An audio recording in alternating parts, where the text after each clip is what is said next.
بسم اللہ الرحمن الرحیم۔ السلام علیکم ورحمۃ اللہ وبرکاتہ۔ آج کی اس ویڈیو میں بات کریں گے خواب میں حلوہ دیکھنا کیسا۔ تو اس کی مختلف صورتیں ہیں۔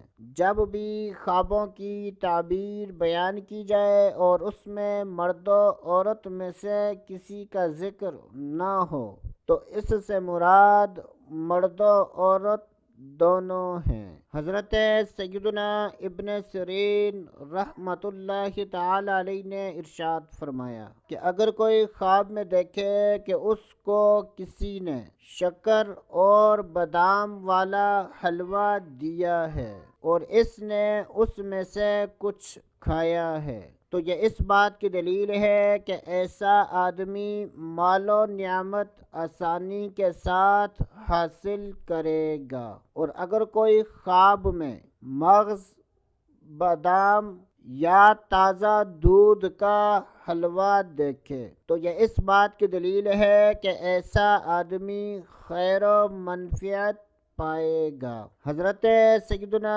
امام جعفر صادق رحمۃ اللہ تعالی علیہ نے ارشاد فرمایا، خواب میں حلوہ دیکھنے کی 4 تعبیریں ہیں: اچھی بات، مال حلال، نفع ملنا اور غم و مصیبت۔ اللہ عز و جل سے دعا ہے کہ اللہ عز و جل ہمیں اچھے خواب دیکھنے، برے خوابوں سے بچنے کی توفیق عطا فرمائے۔ تو دوستو ابھی کے لیے اتنا ہی، اگلی ویڈیو تک اجازت، اللہ حافظ۔